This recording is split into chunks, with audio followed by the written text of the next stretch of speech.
মাননীয় সদস্য, এখন আমরা 1 মিনিট নীরবতা পালন করব, তারপর মোনাজাত হবে। মোনাজাত করবেন ধর্মমন্ত্রী জনাব কায়কোবাদ। শোক প্রস্তাবে উল্লিখিত ব্যক্তিবর্গ এবং জুলাই যোদ্ধাদের স্মরণে 1 মিনিট নীরবতা পালন করার জন্য অনুরোধ জানাচ্ছি। তারপর মোনাজাত করবেন মাননীয় ধর্মমন্ত্রী, মাননীয় মন্ত্রী জনাব কায়কোবাদ। 1 মিনিট নীরবতা, তারপর মোনাজাত। 1 মিনিট দাঁড়িয়ে নীরবতা পালন করুন।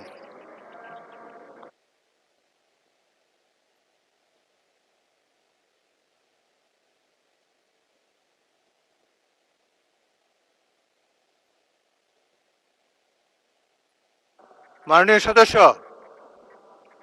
সদস্য, এখন আমরা 1 মিনিট নীরবতা পালন করব, তারপর মোনাজাত হবে।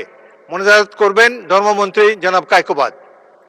আপনি তারপরে দরকার হলে বক্তব্য রাখতে পারেন, কিন্তু এখন আমরা অনেকটা পিছিয়ে গিয়েছি, অনেক কাজ অনিষ্পন্ন রয়েছে বিদ্যুৎ বিভ্রাটের কারণে।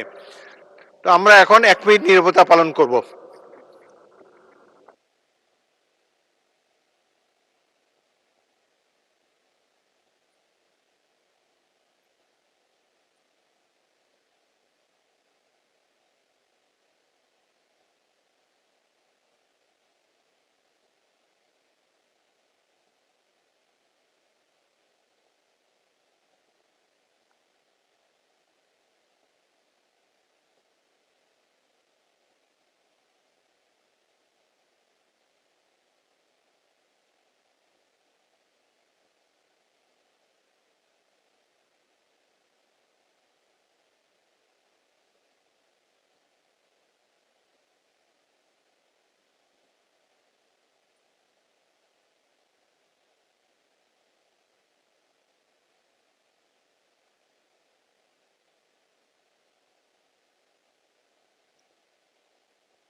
ধন্যবাদ।